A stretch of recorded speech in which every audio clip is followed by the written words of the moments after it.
Pranam Jai Jinendra. So welcome to the 39th class of तीर्थंकर चरित्र.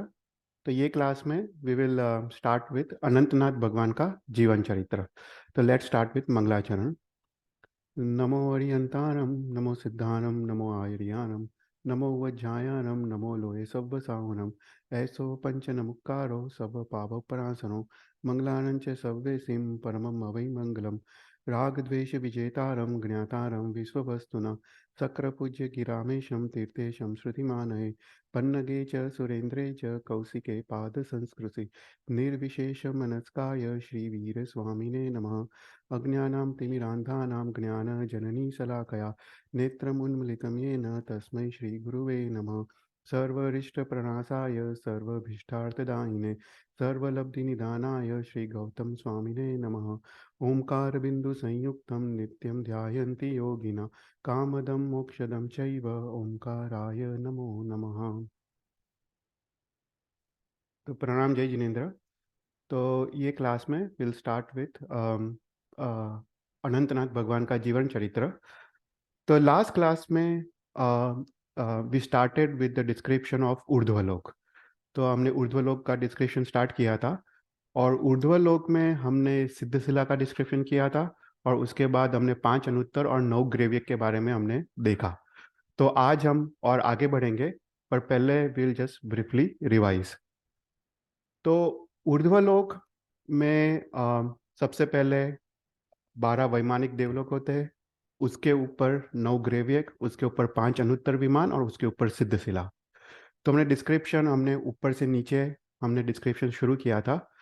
तो let's briefly revise. तो सबसे पहले हमने सिद्धशिला के बारे में देखा.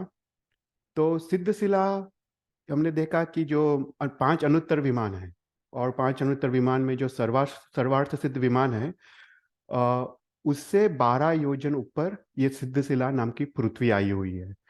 तो ये सिद्धशिला नाम की पृथ्वी ये उल्टे छत्र की तरह है. इट्स लाइक इन्वर्टेड अम्ब्रेला उसका आकार है. वो दूध की तरह सफेद, मोतियों की माला जैसा सफेद या स्फटिक रत्न जैसा वो सफेद रंग की है. वो अर्जुन नाम के अंक रत्न की बनी हुई है और ये गोलाकार या वलयाकार है. और इस सिद्धशिला के 1 योजन ऊपर इस लोक का अंत है. राइट. फिर हमने देखा ये जो सिद्धशिला है उसका जो जाड़ाई है, जो उसका थिकनेस है सेंटर में, वो 8 योजन है. और जैसे ही हम पेरिफेरी की तरफ जाते हैं उसका जो थिकनेस वो कम होते जाता है और पेरिफेरी के अंत में उसका जो थिकनेस माखी की पांख की तरह पतला या अंगुल का असंख्य अथवा भाग की तरह वो छोटी हो जाती है. तो ये सिद्धशिला की पृथ्वी, राइट, वो सिर्फ पृथ्वी है, वहां पे कोई सिद्ध के जीव नहीं है. सिद्ध के जीव तो लोक के अंत में जाके बसे हुए हैं. तो हमने देखा कि ये जो सिद्धशिला नाम की पृथ्वी है उसके 1 योजन ऊपर ही लोक का अंत है. तो वहां पे सभी सिद्ध भगवान, सिद्ध के जीव वहां पे जाके वो स्थिर होते हैं. तो हमने देखा कि ये जो सिद्धशिला पृथ्वी है वो मैक्सिमम उसका जो डायमीटर है वो 45 लाख योजन है.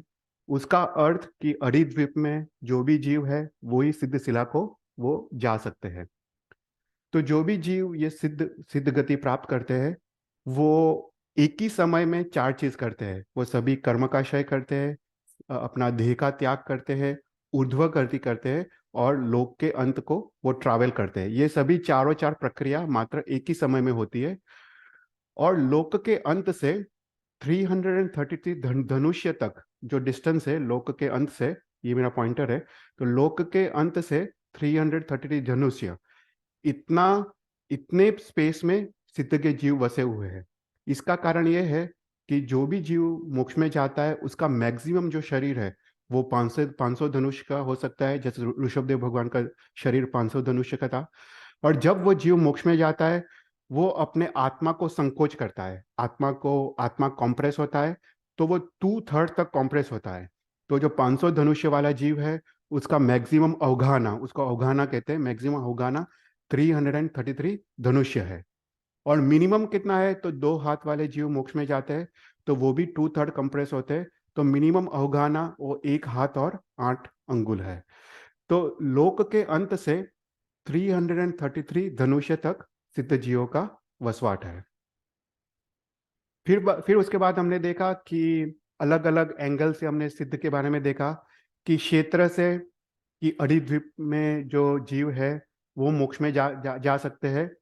पर जिसने 15 कर्मभूमि, 5 भरत, 5 ऐरावत और 5 महाविद्या में जन्म लिया हो वही मोक्ष में जा सकते हैं। फिर कार से थर्ड और फोर्थ आरा वाले जीव मोक्ष में जा सकते हैं। पर अगर फोर्थ आरे में जन्म लिया हो तो फिफ्थ आरे में वो मोक्ष में जा सकते हैं। फिर गति से मात्र मनुष्य गति से मोक्ष है। लिंग से पुरुष लिंग, स्त्रीलिंग और नपुंसक लिंग तीनों तीन मोक्ष में जा सकते हैं। पर जन्म से अगर नपुंसक लिंग हो तो वो मोक्ष में नहीं जा सकता है। पर जन्म से अगर पुरुष और स्त्री लिंग हो और कोई कारण से नपुंसक हो गया हो तो वो मोक्ष में जा सकते हैं।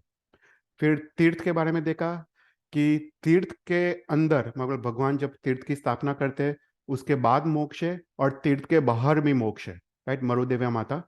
फिर चारित्र जो यथाख्यात चारित्र जिसने प्राप्त किया हो 12th गुणस्थानक उसके लिए मोक्ष है। फिर मोक्ष 3 तरह से होता है। एक है प्रत्येक बुद्ध, बुद्ध बोधित और फिर स्वयं बुद्ध।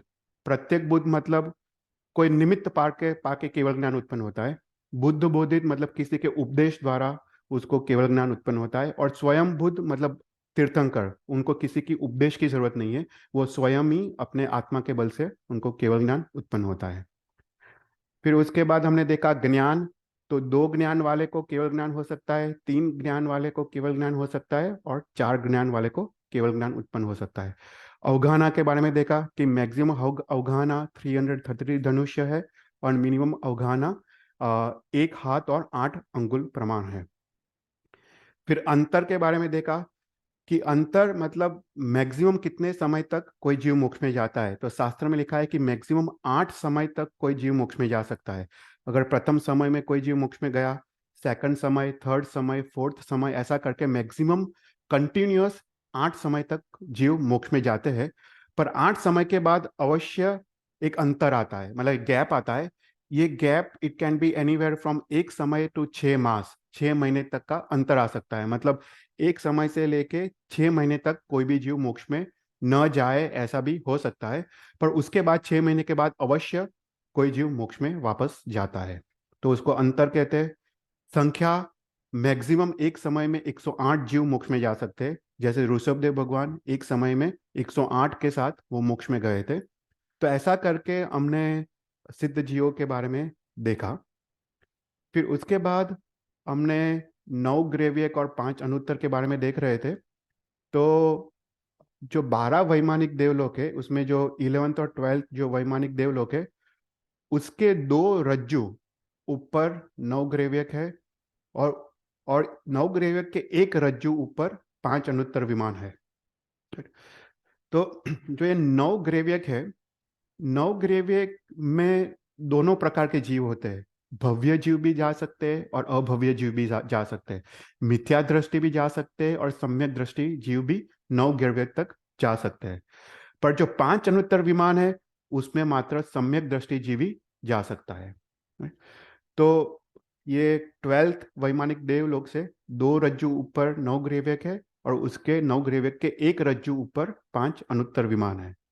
तो इसको उसको समझने के लिए हमने रज्जु का डेफिनेशन देखा था कि रज्जु का डेफिनेशन क्या है कि 3,81,27,970 इतना मर का गोला या इतना भार वजन का अ, कोई देव उसको फेंके तो उसको ट्रैवल करते हुए 6 महीने, 6 दिवस, 6 प्रहर और 6 घड़ी में जितना अंतर वो कापता है उसको एक रज्जु कहते हैं।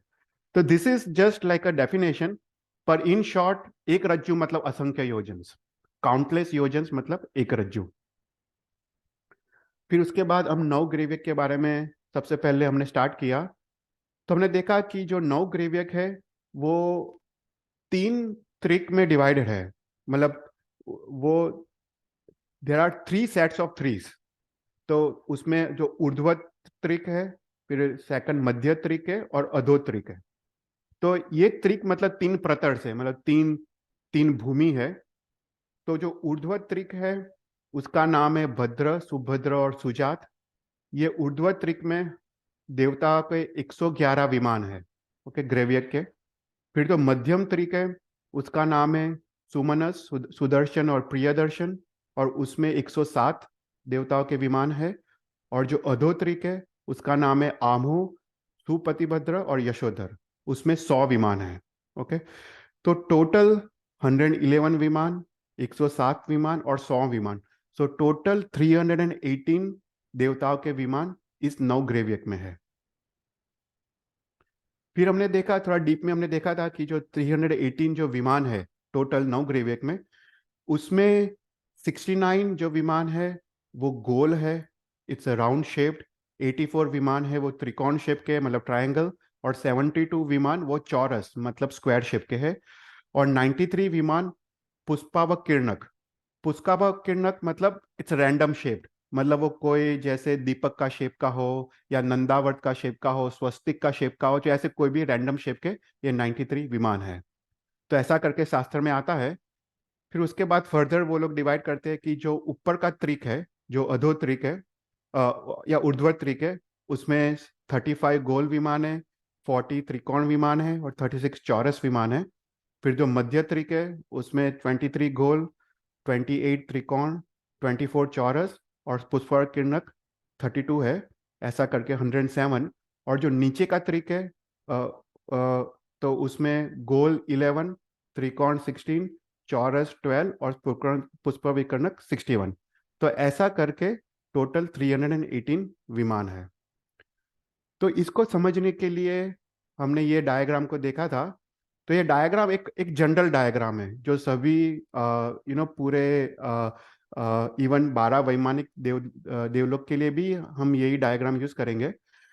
तो तो ये जो नॉर्थ साउथ और ईस्ट वेस्ट, ये जो है, तो इसमें मात्र ट्रायंगल, गोल और चौरस विमान हो सकते हैं। जो सेंटर का विमान है उसको इंद्रक कहते हैं।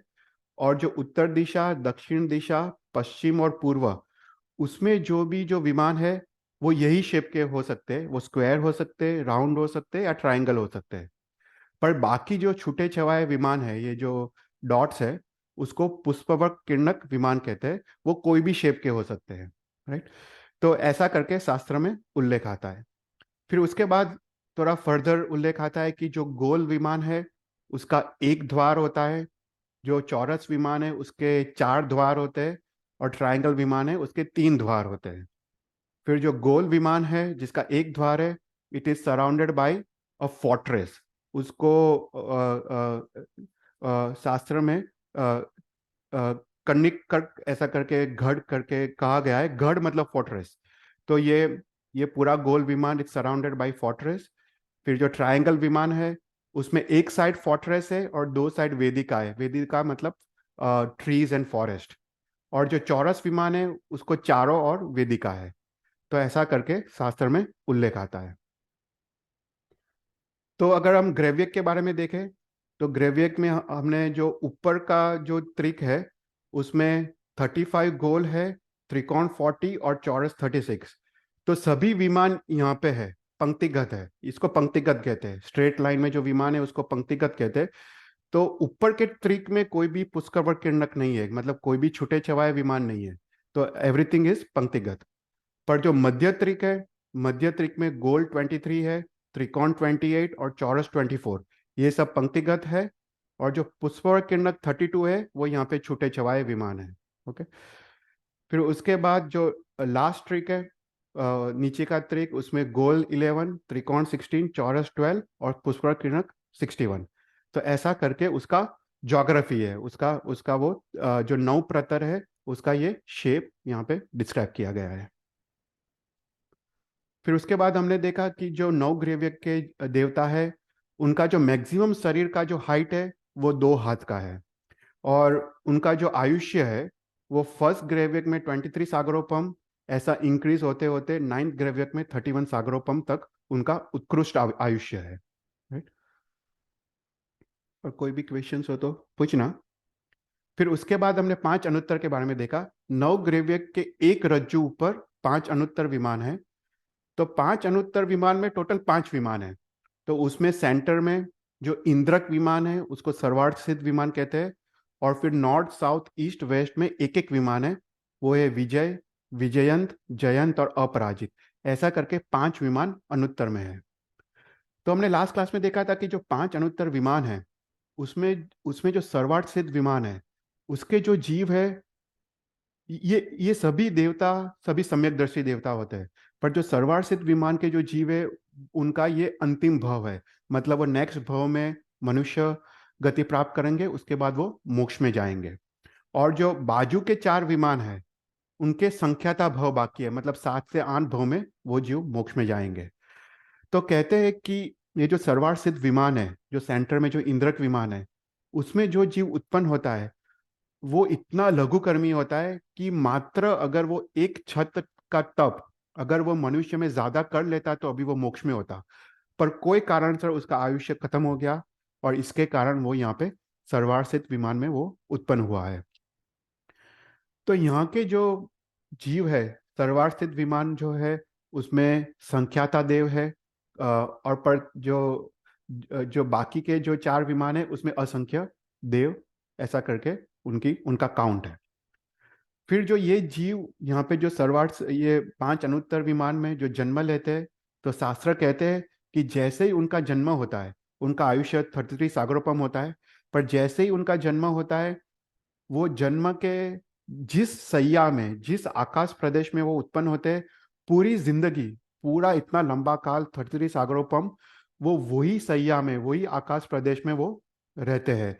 वो उससे वो बाहर भी नहीं निकलते, क्योंकि वो पूरा टाइम वो ज्ञान और ध्यान में मग्न होते हैं।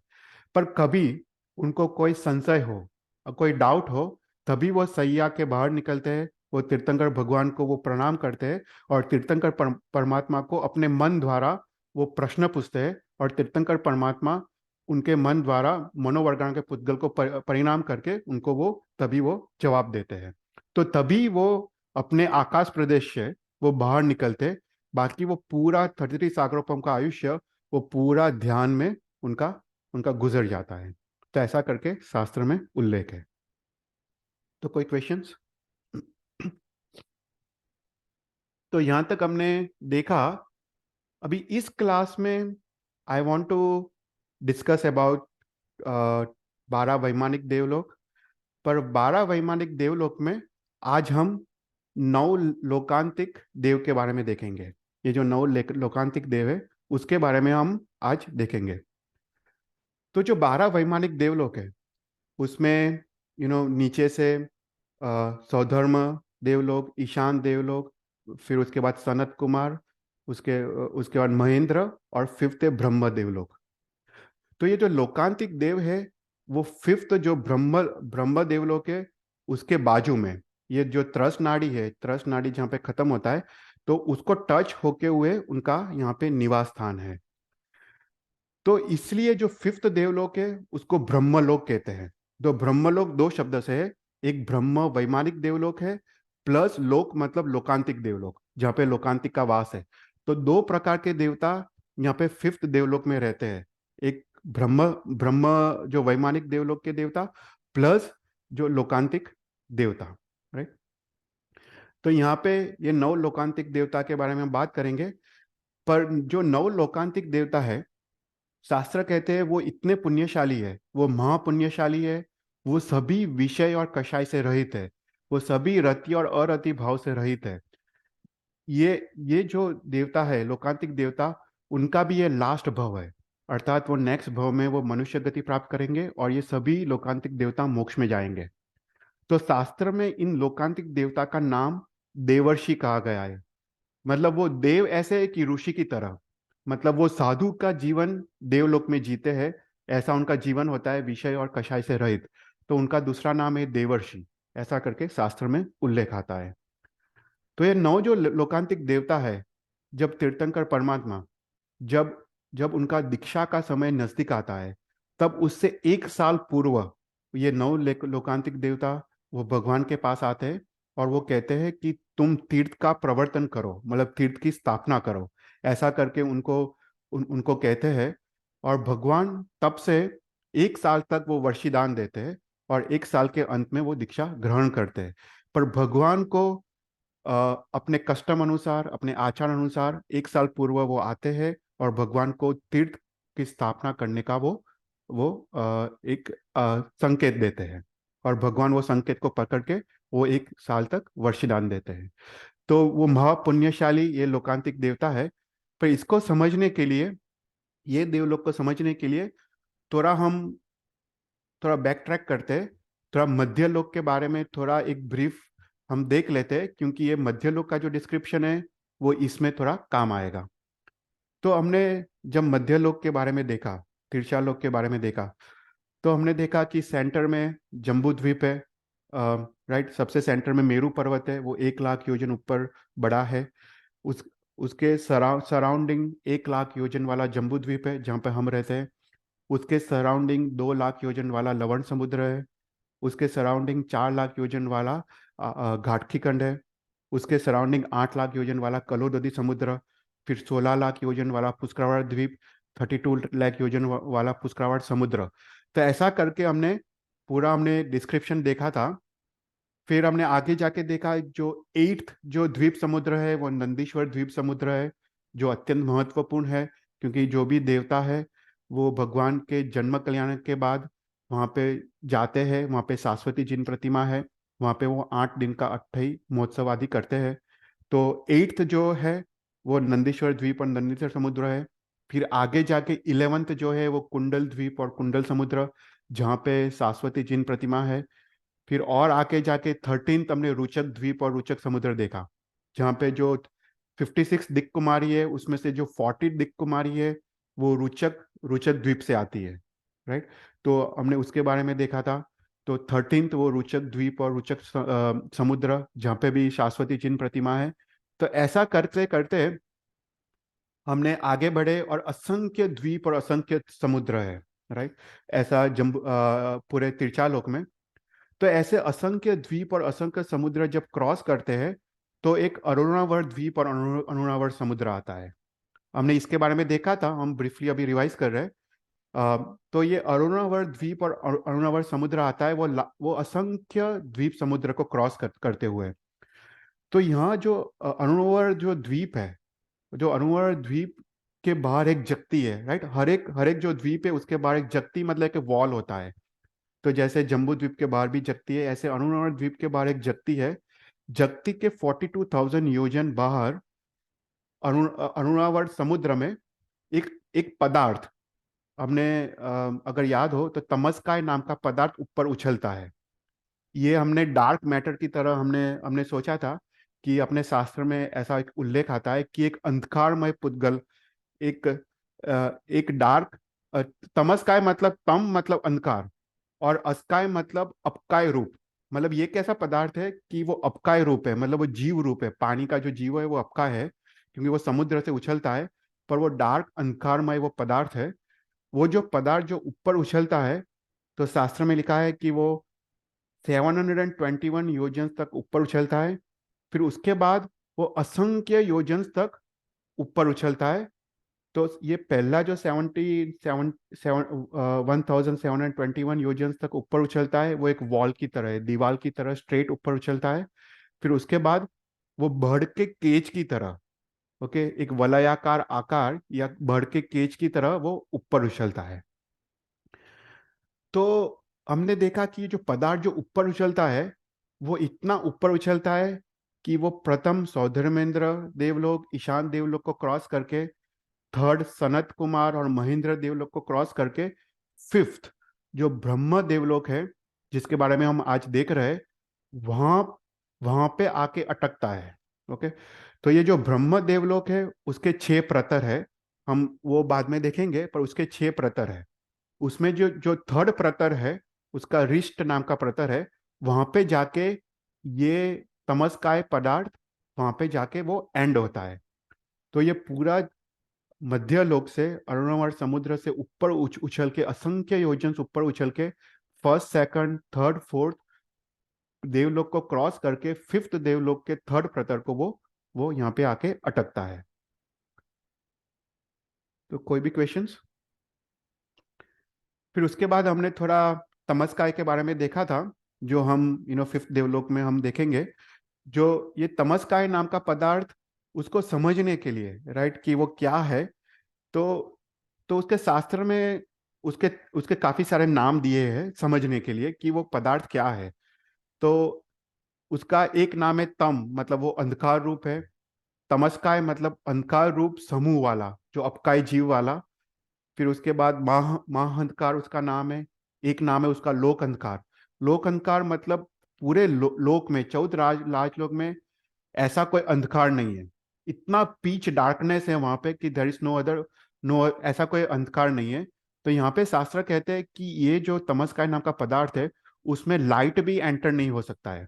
जो सूर्य चंद्र का जो लाइट है, वो भी इस पदार्थ में एंटर नहीं होता है।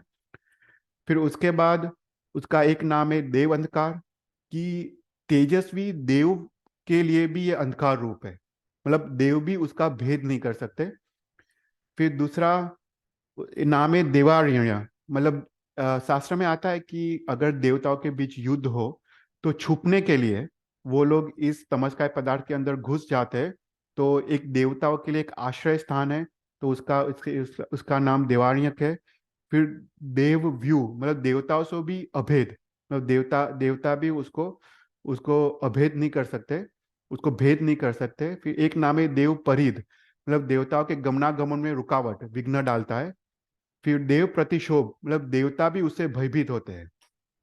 तो ऐसा करके शास्त्र में उसका उल्लेख आता है। फिर कहते हैं कि ये जो पदार्थ है उसमें जीव तो है, उसमें अपकाय के जीव है, बादर वनस्पति काय के जीव है, बादर वायु काय के जीव है, और त्रस जीव की उत्पत्ति भी यहाँ पे इस पदार्थ में होती है। राइट। तो ये जो पदार्थ है, अगर साइंस की दृष्टि से देखें तो it very closely resembles the dark matter. Right, मतलब एक एक अंधकार रूप पदार्थ है जहाँ पे वो लाइट भी एस्केप नहीं हो सकती है। तो ऐसा करके शास्त्र में उल्लेख आता है। तो बेसिकली ये अंधकारमय पदार्थ है, श्याम वर्ण का, कृष्ण वर्ण का, और वो देवताओं को भी वो भयभीत करता है। ऐसा एक पदार्थ शास्त्र में आता है।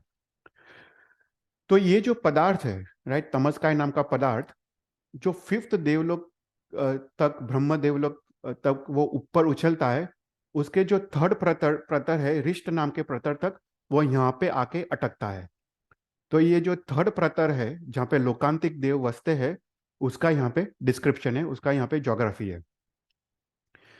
तो यहाँ पे जो लोकांतिक देव का जो निवास स्थान है, उसमें टोटल 9 प्रकार के लोकांतिक देव है। तो यहाँ पे 9 प्रकार के विमान है, जो उसमें 9 प्रकार के लोकांतिक देव यहाँ पे वसते हैं। तो यहाँ पे कहते हैं कि सबसे सेंटर में एक रिस्ट नाम का इंद्रक विमान है, और ये रिस्ट नाम के इंद्रक विमान के चारों ओर यहाँ पे ये जो तमस्काय नाम का पदार्थ है, वो यहाँ पे जो अपकाय रूप पदार्थ है, वो यहाँ पे पृथ्वीकाय रूप उसका उसका परिणमन होता है। मतलब यहाँ पे जो अपकाय रूप जो समुद्र से उछलता है, अपकाय रूप, यहाँ पे जो फिफ्थ देवलोक के थर्ड प्रतर में जब आता है, वो पृथ्वीकाय रूप, मतलब वो पृथ्वी पृथ्वी रूप वो हो जाता है। तो यहाँ पे उसका चारों ओर ये फैला हुआ रहा है। तो कहते हैं कि जो इंद्रक विमान है रिष्ट नाम का, उसके उत्तर, दक्षिण, पूर्व और पश्चिम, ऐसा करके ये तमस्काय नाम का पदार्थ रहा है। तो इसका शास्त्र में जो नाम लिखा है, उसका नाम है कृष्ण राजी। कृष्ण मतलब काला, राजी मतलब भूमि। तो काली प्रकार की भूमि, उसको कृष्ण राजी कहते हैं। तो ये टोटल 8 है। तो उत्तर दिशा में 2, पूर्व दिशा में 2, दक्षिण दिशा में 2, और पश्चिम दिशा में 2। तो ऐसा करके 8 है, इसलिए उसका नाम है अष्ट कृष्ण राजी। ओके, तो 8 प्रकार की भूमि, 8 प्रकार का जो पदार्थ, तमस्काय पदार्थ, वो उसको अष्ट कृष्ण राजी कहते हैं। तो तो यहाँ पे ये जो 8 प्रकार का जो कृष्ण राजी है, उसमें शास्त्र शास्त्र में लिखा है कि जो बाह्य कृष्ण राजी है, मतलब जो आउटर आउटर कृष्ण राजी है, उसमें जो पूर्व और पश्चिम की जो कृष्ण राजी है, वो 6 साइडेड है। उसका जो शेप है वो जैसे अष्ट, मतलब वो सिक्स साइडेड शेप वाली है। हम क्या कहें, हेक्सागोन शेप वाली है। ये यहाँ पे पूर्व और पश्चिम में जो आउटर है। फिर उत्तर और दक्षिण में जो आउटर है, वो ट्राइंगुलर है। ओके, वो त्रिकोण आकार की है। पर जो इंटरनल जो 4 कृष्ण राजी है, वो सभी रेक्टेंगुलर है। राइट। तो ऐसा करके उसका उसका शेप है। ओके, जो जो 8 प्रकार की कृष्ण राजी है। तो इन शॉर्ट अगर बोले तो देर आर दो कृष्णराजी 6 साइडेड है, 2 कृष्णराजी 3 साइडेड है, और बाकी की 4 कृष्णराजी 4 साइडेड है। उसमें जो लंबा डायमेंशन है वो असंख्य योजन से, ओके, जो जहाँ पे भी ये लंबा डायमेंशन है वो असंख्य योजन से, और शॉर्टर डायमेंशंस वो संख्यात योजन से, ऐसा करके शास्त्र में उल्लेख आता है। तो यहाँ पे भी जो तमस काय का जो हमने डिस्क्रिप्शन देखा था वो सेम डिस्क्रिप्शन यहाँ पे है कि ये डार्क, अंधकारमय है। फिर उसके बाद इसके अंदर कंटिन्यूअस अंधकारमय वायु चलता है, अंधकारमय बारिश होती है, और यहाँ पे कंटिन्यूअस एक गर्जना या थंडरस्टॉर्म्स या गर्जना होती रहती है। तो देव अगर इस कृष्णराजी में अगर वो जाए तो वो देव भयभीत हो जाते हैं, और अपनी वो डायरेक्शन और दिशा भूल जाते हैं। अपनी वो दिशा और अपना वो जो भ्रांति है वो कंप्लीटली वो लॉस्ट हो जाती है, और उनको पता नहीं चलता है उनको कैसे बाहर निकलने का, और इसके कारण वो भयभीत हो जाते हैं। तो ऐसा करके शास्त्र में डिस्क्रिप्शन है। तो तो अभी जो 9 लोकांतिक देवता है उसमें जो 9 लोकांतिक देवता है उसमें सेंटर में एक विमान है, और हर एक कृष्ण राज्य के बीच एक एक विमान है। ओके, तो ऐसा करके टोटल 9 विमान है, और 9 विमान के आधार से 9 लोकांतिक देवताओं का डिस्क्रिप्शन आता है। तो जो ये जो 8 कृष्ण राजी है, राइट, उसके शास्त्र में 8 नाम लिखे हैं। तो उसका एक नाम है कृष्णराजी, मेघराजी, मदा, मागवती, वात परिध, वात प्रतिशोभ, देव परिध और देव प्रतिशोध। ऐसा करके ये कृष्णराजी का 8 नाम है। उसको समझने के लिए 8 नाम है। तो कृष्णराजी पहला नाम है, उसका उसका अर्थ है कि कृष्ण वर्ण का, काले वर्ण का है। उसका जो भूमि है, जो पृथ्वी का रूप, वो काले रंग की है। फिर दूसरा नाम है मेघराजी, मतलब वहाँ पे काला मेघ, मतलब जो बारिश है वहाँ पे जो कंटिन्यूअस बारिश होती रहती है वो काले मेघ के समान है, इसलिए इसलिए उसका नाम मेघराजी है। फिर उसका थर्ड नाम है मदा, जो ये यहाँ पे जो अंधकार है इसके अंदर वो छठी नरक के तुल्य अंधकार है, मतलब छठी नरक में जो अंधकार होता है उस प्रकार का अंधकार है, इसलिए उसका नाम मदा है। फिर उसका फोर्थ नाम माघवती, मतलब 7वीं नरक की जैसा अंधकार, तो इसलिए उसका नाम माघवती है। फिर फिफ्थ नाम है वात परिध, मतलब इसका जो वायु है अंदर वो भी अंधकारमय है, तो इसलिए उसका नाम वात परिध। फिर वात प्रतिशोध, मतलब जो ये देवता, ये जो वायु का समूह है उसे देवता भी भयभीत होते हैं, देवता भी शोभित होते हैं, तो इसलिए उसका नाम वात प्रतिशोभ। फिर देवताओं से अभेद, तो इसलिए देवता भी उसको भेद नहीं कर सकते, इसलिए देव परिद, और देवताओं को भयभीत करने वाला देव प्रतिशोध। तो समझने के लिए ये शास्त्र में इसके 8 नाम बताए गए हैं। फिर उसके बाद जो ये जो कृष्णराजी है, राइट, उसके उसके सबके बीच में एक एक लोकांतिक देवलोक है। तो यहाँ पे टोटल 9 लोकांतिक देवलोक है। तो उसमें सबसे सेंटर में तो रिष्ट, जो इंद्रक विमान है वो रिष्ट देवलोक है। पर अगर हम ये ईशान से स्टार्ट करें तो ईशान दिशा में अर्ची नाम का देवलोक है। फिर पूर्व दिशा में अर्ची माली, वो देवलोक का नाम है या विमान का नाम है, लोकांतिक। फिर ये अग्निकोण में वैरोचन, फिर दक्षिण में प्रभंकर, फिर नैऋत्य में चंद्राभ, ये पश्चिम में सुराभ, ये वायुव्रत में सुखराभ, और फिर यहाँ पे उत्तर में सुप्रतिष्ठाभ। ऐसा करके 9 लोकांतिक विमान है। तो अर्ची, अर्चिमाली, वैरोचन, प्रभंकर, चंद्राप, सूर्याप, सुखराप, सुप्रतिष्ठाप, और सेंटर में रिष्ट। तो ऐसा करके 9 लोकांतिक देवताओं के विमान है। तो ये जो 9 लोकांतिक देवताओं के जो विमान है उसमें जो देवता रहते हैं वो लोकांतिक देवता है। उसके नाम, ये अर्ची में जो रहने वाले हैं, उसका नाम सारस्वत है। अर्ची माली में आदित्य, वैरोचन में वन्ही, प्रभंकर में वरुण, फिर चंद्राप में गर्दतोय, फिर सूर्याप में तुषित, शुक्राप में आव्याबाद, फिर सुप्रतिष्ठाप में अग्ने, और रिष्ट नाम के में उसमें रिष्ट। तो ऐसा करके 9 लोकांतिक देव का शास्त्र में नाम आता है। तो ज्योग्राफी के हिसाब से जो विमान में जो देव रहता है उसके प्रकार से उसका नाम है। तो टोटल 9 टाइप के लोकांतिक देवता है। तो ये जो लोकांतिक देवता है वो काफी लिमिटेड क्वांटिटी में है। मतलब उनका जो जो जो क्वांट जो काउंट है वो एकदम लिमिटेड है। तो बोलते हैं कि जो सारस्वत देवता है, सारस्वत और आदित्य, वो सिर्फ 7 देवता है और उनका 700 और 700 देव का परिवार है। राइट। फिर उसके बाद जो वन्नी और वरुण है, उसमें 14 देवता है दोनों में, और उनका 14,000 और 14,000 देवता का परिवार है। फिर उसके बाद जो गर्दोतय और तुषित है, उसमें अगेन 7 देवता है और उनका 7,000 देवता का परिवार है। और उसके बाद जो लास्ट तीन है, आव्याबाद, अग्नि और ऋष्ट, उसमें तीनों में 999 देवताओं का देवता है। उसमें 900 ऐसे परिवार है, देवताओं का परिवार है। तो इतना लिमिटेड क्वांटिटीज में ही, इतने लिमिटेड संख्या में ये लोकांतिक देवता है। तो हमने देखा ये जो लोकांतिक देवता है, हमने तीर्थंकर चरित्र में इसका काफी वर्णन आता है, काफी उल्लेख आता है कि जब हमने देखा कि जब तीर्थंकर हरिहर परमात्मा जब दीक्षा लेते हैं उसके 1 साल के पूर्व ये 9 प्रकार के लोकांतिक देवता, सारस्वत आदि, वो आते हैं और वो जय जय नंदा, जय जय जय बद्धा करके वो आते हैं, भगवान की स्तुति करते हैं और भगवान को तीर्थ की प्रवर्तन का वो निवेदन करते हैं, रिक्वेस्ट करते हैं। और भगवान वो सुन के अपना वर्षिदान की क्रिया 1 साल तक वो प्रारंभ करते हैं।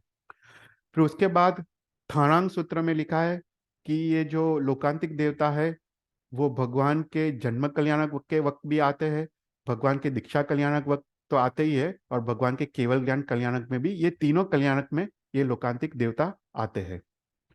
तो ये लोकांतिक देवता है, उनका 9 प्रकार के लोकांतिक देवता, वो सभी एक अवतारी है। मतलब वो सभी नेक्स्ट भव में वो लोग मनुष्य भव पाके वो सभी जीव मोक्ष में जाने वाले हैं।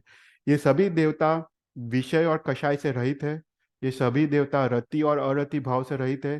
सभी सभी देवता शांत है, महापुण्यशाली है, और वो सम्यक दृष्टि देवता है। तो मात्र सम्यक दृष्टि जीवी ये 9 लोकांतिक देवलोक में वो उत्पन्न हो सकते हैं। उनका मैक्सिमम आयुष्य 8 सागरोपम है। ये 9 लोकांतिक देवता का मैक्सिमम आयुष्य 8 सागरोपम है। और इनका हमने देखा कि दूसरा नाम देवर्षि है। देवर्षि मतलब देव ऋषि जैसे, साधु भगवान जैसे ये देवता है। तो ऐसा करके 9 लोकांतिक देवता का उल्लेख आता है। तो कोई क्वेश्चंस?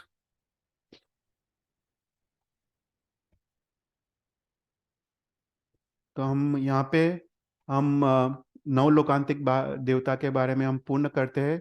हम आगे के क्लास में और हम 12 वैमानिक देवलोक के बारे में हम देखेंगे डिटेल्स में। पर अभी हम विल स्टार्ट विथ 14th तीर्थंकर अनंतनाथ भगवान का जीवन चरित्र। तो अभी if you go back right, हमने कितना 13 तीर्थंकर परमात्मा का जीवन चरित्र देखा। तो हमने उसमें काफी जो 63 सलाह का पुरुष है, जैसे वासुदेव, बलदेव, प्रति वासुदेव, और उसके बाद चक्रवर्ती, उनका भी हमने पैरेलल जीवन चरित्र देखा। तो अगर इफ यू गो बैक, सबसे पहले हमने ऋषभदेव भगवान, उसमें भरत चक्रवर्ती का जीवन चरित्र देखा। फिर अजितनाथ भगवान और उसमें सेकंड चक्रवर्ती जो सागर चक्रवर्ती, उनका जीवन चरित्र देखा। फिर हमने 13 to 11 संभवनाथ, अभिनंदन, सुमति, पन्व प्रभु, सुपाल, चंद्रप्रभु, सुविदिल, शीतल और श्रेयांश, ऐसा 11 तीर्थंकर का जीवन चरित्र देखा।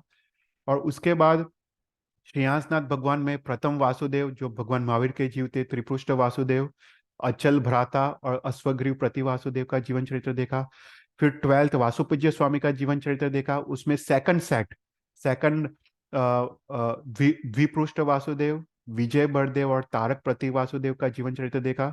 फिर 13th विमलनाथ भगवान, उसमें थर्ड सेट राइट, थर्ड स्वयंभू वासुदेव, भद्र बड़देव और मेरक करके प्रति वासुदेव का जीवन चरित्र देखा। तो हमने अभी तक दो 13 तीर्थंकर्स, 2 चक्रवर्ती और 3 वासुदेव, 3 बड़देव और 3 प्रति वासुदेव, ऐसे करके हमने जीवन चरित्र देखा। अभी हम 14th तीर्थंकर अनंतनाथ भगवान का जीवन चरित्र देखेंगे। उसमें फोर्थ सेट पुरुषोत्तम वासुदेव, सुप्रभ बड़देव और मधु करके प्रति वासुदेव, ये फोर्थ हम उसका हम जीवन चरित्र हम स्टार्ट करते हैं। So there is a important city, Arishta, in the province Airavat in eastern Videh in Ghatkikand.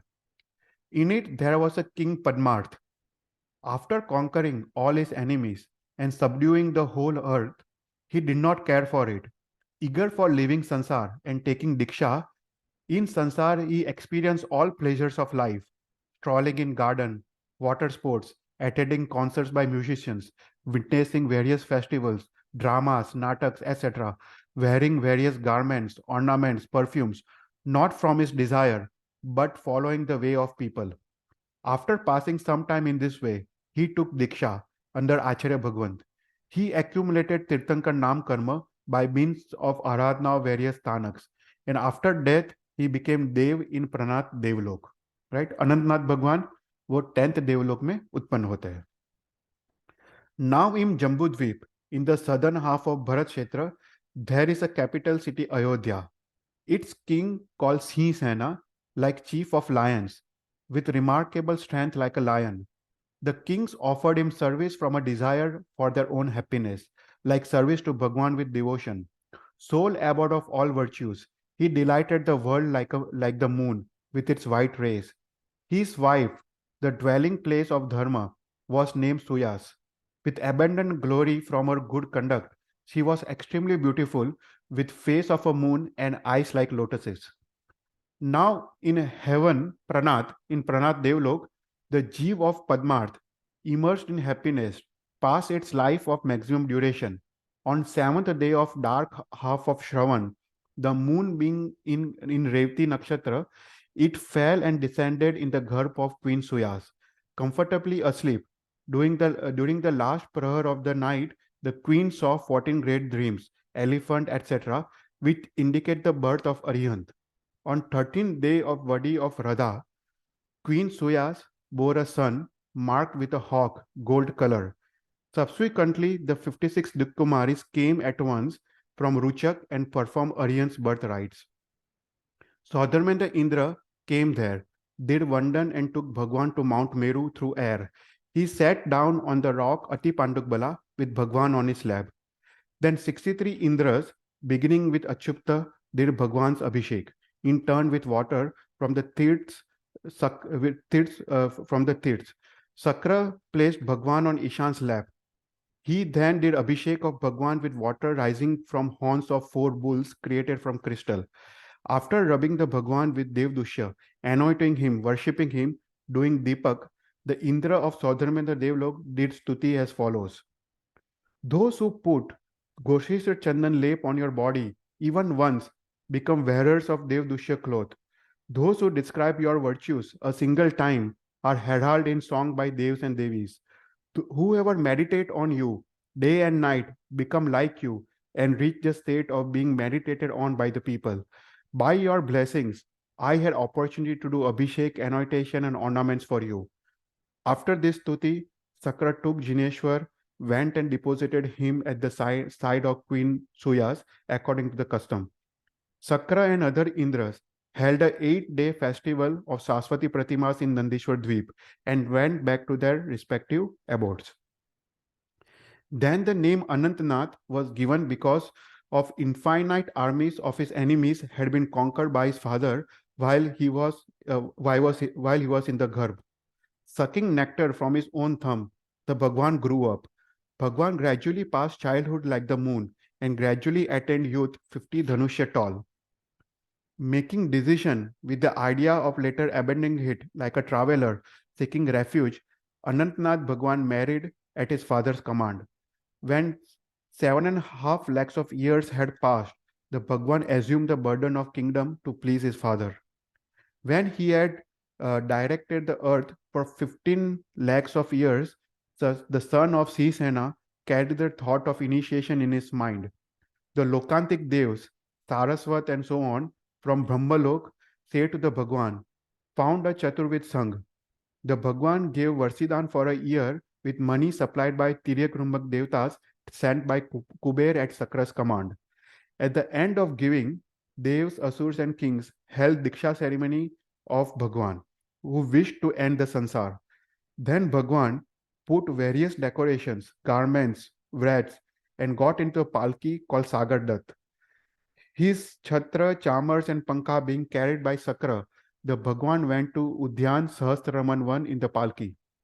Then Bhagwan descended from the palki Sagar Dutt and removed all the ornaments. On the 14th day of Vadi of Radha in Revati, in the afternoon, observing a 2-day fast, Bhagwan adopted Diksha with 1,000 kings. After doing Vandan to Bhagwan, all the devs went at once to their respective abodes. On the next day, Aryant broke the fast with kheer in the house of Vijay in Vardhanpur. The 5 divine things, the rain of treasure, etc., were made by the Devtas, and Vijay made a jewel platform over Bhagwan's footprints.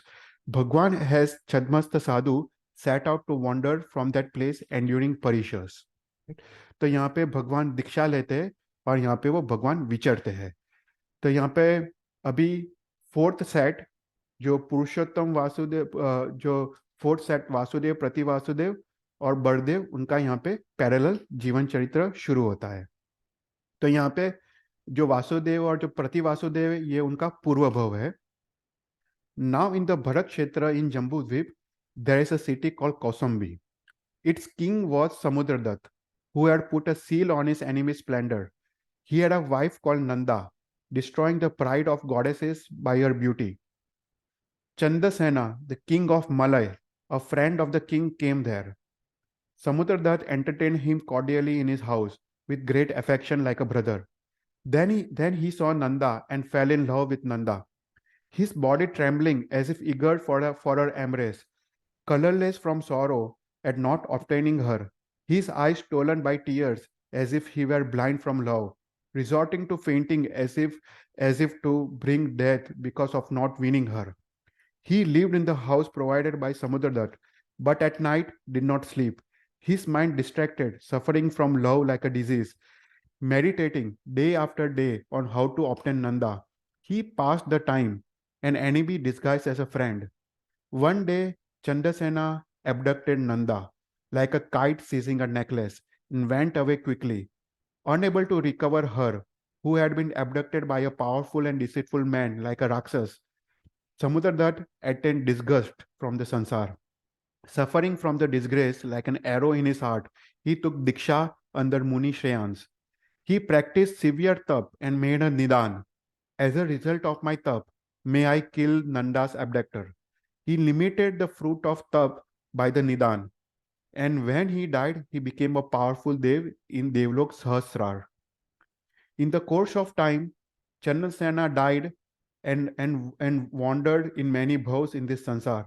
He was born as a son named Madhu of King Vilas and wife Gunvati in the city Prithvi in this Bharat Kshetra. With a life period of 30 lakhs of years, 50 Dhanushya tall, he looked like a living mountain, beautiful with a broad chest. When he walked, even gently, the earth bearing his weight shrank like a hole. When he had heard stories of the fighting of former kings, he grieved over his own strength of harm because he has not found a rival. After conquering half of Bharat as easily as a village, he wrote his name on the moon. Having unequal strength, his enemies subdued by the Chakra, he became the fourth Prativasudev of this Avsarpani Kal, equal to Sakra in power. He had a brother, Kaitubba, equal in strength of arm. At that time in Dwarka, there was a king Soma, equal to sun and moon in his qualities. He had 2 wives, one Sudarsana and other Sita. Both were charming and beautiful as a moon. King Mahabal fell from Sahasrar and entered Queen Sudarshana's garb. The Queen Sudarshana saw 4 great dreams indicating the birth of Baldev in the last part of night. Queen Sudarshana bore a son, the color of the moon. King Soma gave him the name Suprabh, with a great festival satisfying the beggars. In the course of time, Samudradat's Jeev fell from Sahasrar, his life completed and descended in Sita's womb. Then, while she was asleep during the last of the night, she saw 7 great dreams indicating the birth of Vasudev entering her mouth. When the time was completed, she bore a son, the shining color of sapphire, marked with all the marks, on the auspicious day, father gave the name Purushottam, the fourth Vasudev of this Avsarpini Kal. Wearing blue and yellow garments, long armed, companions from affection, they look like twins. By means of teacher, they grasp all the arts. Other soldiers could not endure even a playful blow from them. They gradually attained youth. The Ratna, Kadak, the Panchajanya Sank, Dhanushya, etc. were given by the Devtas. When he had seen Bal and Vasudev exceedingly strong, Narad Rishi, eager for a war, went to the house of Madhu, Prativasudev. Knowing what was fitting, Madhu received him respectfully, bowed and said to him, "Welcome, great Muni. All the kings in this half of Bharat are my servants. Tell fearlessly what is the purpose of your visit." Narad Muni said, "I came here for amusement. I have no motive or do not need anything. You are wrongly commended as a lord of half of Bharat. Is there truthful person anywhere? On the contrary, intelligent man must be ashamed at being praised by the beggars and certainly must not believe them. Among the strong, even there must be a strong. In this world, the earth is seen to have many jewels. Madhu, with the inner rage, with the fire inside, at once biting his lip, said to Narad, "What river is greater than Ganga? What mountain is greater than Vaidhatya? And who is more powerful than me? Name him, whom you think is more powerful than I, and I will show him my strength instantly. Have you been drunk or crazy? Whose slaughter you wish to cause today, Brahmin?" The Narad said, "I do not go near drunk or crazy men. You said totally in your council, I am the lord of half of Bharat. Do not say that again, for it is laughable. O king, have you not heard even from the people of the two sons, Subhrab and Purushottam of Soma in Dwarka? Very strong, long armed, full of affection for each other, hard to endure like a wind and fire. With one arm, they lift the half of lift up the earth with mountains and oceans, like Sakra and Isan descended from Devlok. With Bharat occupied by them, like a forest and a lion, why do you trumpet from ignorance, like an elephant blind from rutting? Both his eyes red from anger, as if he wished the battle instantly. Grinding teeth against teeth, King Madhu said, "If what you said is true, then Yam is invited to see the battle today. I shall make the kingdom of Dwarka bereft of Soma, Suprab, and Purushottam." Dismissing Narad, he sent a messenger with the secret instructions to Soma and Soma's son. The messenger went quickly to Soma and his sons and said, "The destroyer of the pride of the proud, gentle to the well behaved, victorious by the strength of arm, rich in the art of war, his lotus feet attended by kings in half of Bharashetra like slaves, Ardha Chakravarti Madhu, sends me to give you orders. So listen, O king, we know that you have shown devotion in the past. We hear from the people that you have now changed because of power of your sons. If you are the same as before, and there is no change, send tribute to your master, including the key of the treasury. By Lord's favor, everything will be yours again. By his disfavor, your wealth, even what is in existence, will go away. When master is angry, wealth does not remain as if from fear. If master is opposed, how will you be alive? To say nothing of the wealth. After executing master's command, rule your country according to your custom. The Purushottam said with rising anger, "Because you are a messenger, you may not be killed. Are you crazy, drunk, or careless? He arrogant has attacked me now with a great royal power.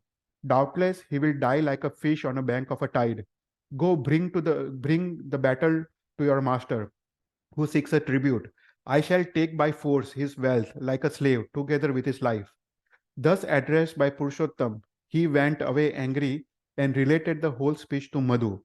Madhu was enraged just by hearing the speech. He had battle drum beaten, which had a terrifying sound. Surrounded by crown kings, by strong warriors, by generals, by ministers and other vassals, by soldiers bold in battle, he set out like Dev with a magic form. He disregarded evil omens and bad signs, proud of his arm, and went quickly to the battlefield. Like Yam, Soma Suprab came to the battlefield along with generals and soldiers. Soldiers of both sides took the armor and twangled their bows. Suddenly, a multitude of arrows flew up, causing destruction like family of Rakshasas in the sky, eager to drink blood. The based elephants, retreating and advancing, fought with their tusks. The chariots came together, deafening the world by a terrible noise. The infantry made their shields clash, striking against each other, and fought sword against sword. Instantly, Madhu's army, so powerful, broke Suprabha's army. Then Suprabha blew Panchajanya Sangh. At Panchajanya's sound, Madhu's soldiers were dashed. Some were trembled and some fell on the ground.